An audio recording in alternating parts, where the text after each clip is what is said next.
வணக்கம் நண்பர்களே. நம்ம இந்த சேனல்ல யூஎஸ் மார்க்கெட்டை பற்றி டிஸ்கஸ் பண்ணிட்டு இருக்கோம். லாஸ்ட் வீக் யூஎஸ் மார்க்கெட் எப்படி ஓவராலாக பர்ஃபார்மன்ஸ் பண்ணியிருக்கு அப்படிங்கிறது ஒரு ஓவர்வியூ பார்த்துடலாம். S&P 500 0.9% ஏற்றத்தை கொடுத்து பாசிட்டிவ்ல க்ளோஸ் ஆயிருந்துச்சு. NASDAQ 100 0.5% ஏற்றத்தை கொடுத்து பாசிட்டிவ்ல க்ளோஸ் ஆயிருந்துச்சு. Russell 2000 அப்படின்னு சொல்லக்கூடிய ஸ்மால் கேப் இண்டெக்ஸ் 2.7% ஏற்றத்தை கொடுத்து பாசிட்டிவ்ல க்ளோஸ் ஆயிருந்துச்சு. நெக்ஸ்ட் டவ் ஜோன்ஸ் 2.1% ஏற்றத்தை கொடுத்து அதுவும் பாசிட்டிவ்ல க்ளோஸ் ஆயிருந்துச்சு. ஸோ ஓவராலாக யூஎஸ் மார்க்கெட் லாஸ்ட் வீக் நல்ல ஒரு பர்ஃபார்மன்ஸ் பண்ணியிருந்திருக்கு. நெக்ஸ்ட் இண்டிவிஜுவல் ஸ்டாக் அப்டேட்குள்ளே போயிடலாம். நம்ம ஃபர்ஸ்ட் பார்க்கக்கூடிய கம்பெனி ஸ்டெலாண்டிஸ். இது ஒரு கார் மேக்கிங் கம்பெனி. இந்த கம்பெனி பற்றி நீங்கள் ஆல்ரெடி கேள்விப்பட்டிருப்பீங்க. இவங்க ஒரு எக்ஸைட்டிங்கான ஒரு நியூஸ் கொடுத்துருக்காங்க. என்னன்னா பை 2030க்குள்ள 60 நியூ மாடலை இன்ட்ரோடியூஸ் பண்ண போகிறதா சொல்லியிருக்காங்க. அதுக்கு 60 பில்லியன் யூரோவை இன்வெஸ்ட்மெண்ட்டாக அவங்க பிளான் பண்ணியிருக்காங்க. இது உண்மையிலுமே மிகப்பெரிய நியூஸ். ஏன்னா இதுக்கு முன்னாடி இந்த பிரச்சனைனால தான் இந்த ஸ்டாக்கே வந்துட்டு பயங்கரமாக கீழே இறக்குனாங்க. ஸோ மிட் 2024 பார்த்தீங்கன்னா இந்த ஸ்டாக் அரௌண்ட் $25 ட்ரேட் ஆகிட்டு இருந்துச்சு. இப்போ பார்த்தீங்கன்னா வெறும் $7.61 ட்ரேட் ஆகிட்டு இருக்கு. இதுக்கு மெயின் காரணம் இவங்களால இவி செக்மெண்ட்குள்ளே ரொம்ப லேட் பண்ணிட்டாங்க நுழையிறதுக்கு. அதுக்குள்ளே மற்ற கார் கம்பெனி எல்லாம் வந்து அவங்களோட மார்க்கெட் கேப்பை கேப்சர் பண்ணிட்டாங்க. அதுதான் முக்கியமான ரீசன். பட் அது இவி செக்மெண்ட் நுழையாததுனால இவங்க மார்க்கெட் ஷேர் அடிபட்டு எல்லா பழைய காரும் வந்து இன்வென்ட்ரியிலும் போயிடுச்சு. ஸோ அதனால் இவங்க நிறைய டிஸ்கவுண்ட் தர வேண்டியதாக போச்சு. நிறைய சேல்ஸ் பாதிக்கப்பட்டுச்சு. அதனால் மார்ஜின் அடிபட்டு இப்போ வந்து ரொம்பவே கீழே இருக்காங்க. ஸோ இப்போ கொடுத்துருக்க நியூஸ் அதுதான். ஏன்னா 2030க்குள்ளே 60 நியூ மாடல்ஸுங்கிறது வந்து மிகப்பெரிய விஷயம். நியூ மாடல்ஸ் வர தான் கார் சேல்ஸ் நல்ல மேலே போகும். ஸோ இந்த பாசிட்டிவ்க்கு மேஜரான பாசிட்டிவ் நியூஸ் அமைஞ்சிருக்கு.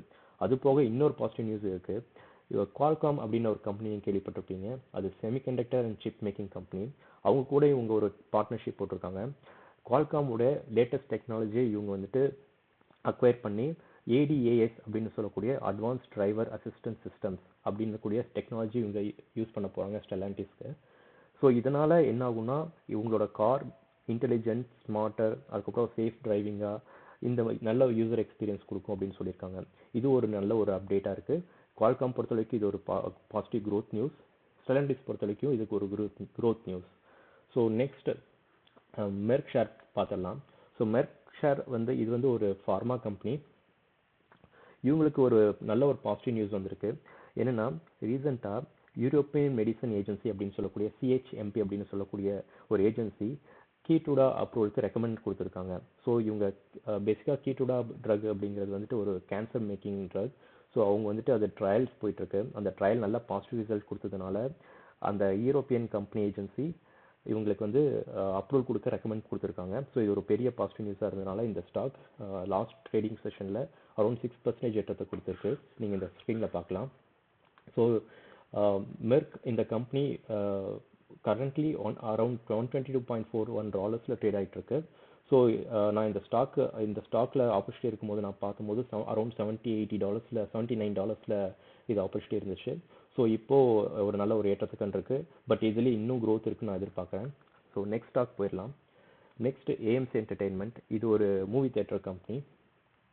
ஸோ இதில் என்ன ஒரு பாசிட்டிவ் நியூஸ்னால் ஸோ 2026 ஒரு FIFA வேர்ல்ட் கப் வரப்போகுது. அந்த வேர்ல்ட் கப்பில் லைவ் மேட்சஸை இவங்க ஒரு ஸ்பானிஷ் டெலிவிஷன் டிவி கூட பார்ட்னர்ஷிப் போட்டு அதை தேட்டர்லேயே லைவாக பப்ளிஷ் பண்ணலான்னு இருக்காங்க. ஸோ இது ஒரு பாசிட்டிவ் நியூஸ். பட் இன்னொரு பாசிட்டிவ் நியூஸ் என்னென்னா இந்த கம்பெனியோட CEO அரௌண்ட் 250K ஷேர்ஸை வந்துட்டு வாங்கியிருக்காங்க. ஸோ இது இன்சிடென்ட் ட்ரேடிங் நடந்திருக்கனால இது ரொம்ப ஃப்யூச்சரில் இந்த ஸ்டாக் மேலே போகும் அப்படின்னு எதிர்பார்க்குறாங்க. பட் இருந்தாலும் இந்த ஸ்டாக் ரொம்ப மேஜர் கன்சர்ன் என்னன்னா இதோட டெட் அண்ட் ஆல்சோ ப்ராஃபிட்டபிலிட்டி மார்ஜின்லாம் ரொம்ப ஷ்ரிங்காக இருக்குது.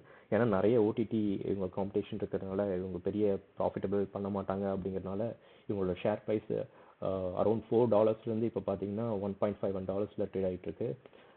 மிட் மேல பார்த்தீங்கன்னா ஒரு ஏப்ரலில் பார்த்தீங்கன்னா இந்த ஷேர் $1க்கு கீழே போச்சு. ஸோ இது கொஞ்சம் ஹை ரிஸ்க்கான ஸ்டாக் அப்படின்னு நான் சொல்லுவேன். ஸோ நெக்ஸ்ட்டு டிஸ்னி ஸ்டாக்கோட அப்டேட்ஸ் போயிடலாம். டிஸ்னி இவங்க வந்துட்டு ரீசெண்டாக இப்போ நீங்கள் பார்த்துருப்பீங்க. இவங்களோட ஸ்டார் வார் அப்படிங்கிற ஒரு ஃப்ரான்ச்சைஸிலேருந்து இப்போ புதுசாக ஒரு பார்ட் ரிலீஸ் பண்ணியிருக்காங்க. அது பேர் கூட மேண்டலோரியன் அண்ட் குரோகு அப்படிங்கிற ஒரு பார்ட் ரிலீஸ் ஆயிருக்கு. ஸோ இந்த பார்ட் வந்து அவங்க பாக்ஸ் ஆஃபீஸ் பயங்கர பெரிய ஹிட் ஆகும்னு எதிர்பார்த்தாங்க. பட் அனலிஸ்ட் எக்ஸ்பெக்ட் பண்ணது around $80 million.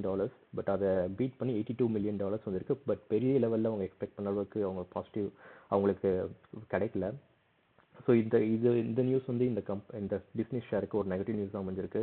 But still Disney management என்ன சொல்லியிருக்காங்கன்னா, அவங்களோட டிஸ்னி ப்ளஸ் ஓடிடி தளத்துலையும் அப்புறம் மெர்ச்சன்டைஸ், தீம் பார்க், கேமிங் இதுலெல்லாம் வந்துட்டு இந்த ரீசெண்டாக ரிலீஸ் ஆன பார்ட்டோட பிஸ்னஸ் வந்து அங்கே பண்ண போகிறதா சொல்லியிருக்காங்க. ஸோ அது மூலிமா இவங்க எக்ஸ்பெக்ட் பண்ண ப்ராஃபிட்டை ரெக்கவர் பண்ண போகிறதா அப்டேட் கொடுத்துருக்காங்க. பட் ஸ்டில் இந்த கம்பெனிக்கு நெகட்டிவ் நியூஸ் கொடுத்ததுனால லாஸ்ட் ட்ரேடிங் செஷனில் அரௌண்ட் ஒரு பர்சன்டேஜ் கீழே வந்து இறக்குனாங்க. பட் திரும்பி பாசிட்டிவ் ட்ரேட் ஆகி ஒரு 0.56% மட்டும் நெகட்டிவில் முடிஞ்சிருச்சு. நெக்ஸ்ட் ஃபோர்ட் ஸ்டாக்கில் ஒரு அப்டேட் வந்திருக்கு. ஸோ ஃபோர்ட் ஸ்டாக் வந்து இப்போது கடந்த ரீசெண்டாக ஒரு 2 வீக்ஸாக வந்துட்டு இதை திரும்பி பாசிட்டிவ் நியூஸ் கொடுத்துட்டு அதை மேலே ஏற்றிட்டே கொண்டு போயிருக்காங்க. நீங்கள் கேள்விப்பட்டிருப்பீங்க, ஃபோர்ட் எனர்ஜி பிஸ்னஸ் தான் காரணம்.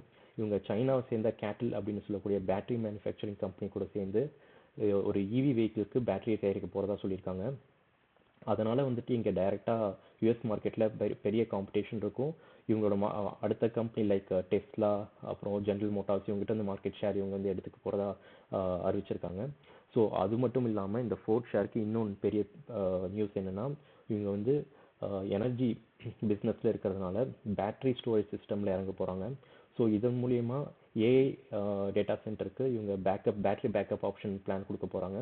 ஸோ இது ஒரு மிகப்பெரிய நியூஸ். இந்த நியூஸ்னால கடந்த 2 வாரமாக இந்த ஷேரை தொடர்ந்து மேலே ஏற்றிட்டு கொண்டு போயிட்டே இருக்காங்க. இப்போ லாஸ்ட் ட்ரேடிங் செஷனில் மட்டும் பார்த்தீங்கன்னா 9.22% மேலே போயிருக்கு. அது மட்டும் இல்லாமல் இன்னொரு பெரிய பாசிட்டிவ் நியூஸ் கொடுத்துருக்காங்க. என்னென்னா, இவங்க 7 நியூ இவி வெஹிக்கிள்ஸ் வந்துட்டு லான்ச் பண்ண போகிறாங்க யூரோப் கண்ட்ரீஸில், அதாவது ஹேட்ச்பேக் அண்ட் எஸ்யூவி டைப்பில். ஸோ இது வந்து டெஸ்லா அண்ட் பிவைடிக்கு டைரக்ட் காம்படிஷனாக இருக்கும். இது ஒரு பெரிய பாசிட்டிவ் நியூஸ். பட் ஸ்டில் இந்த ஸ்டாக் வந்துட்டு ஆல்ரெடி மேலே ஏற்றிட்டு கொண்டு போயிட்டாங்க. ஸோ க்ரோத் இனிமே தான் க்ரோத் காட்ட போகிறாங்க.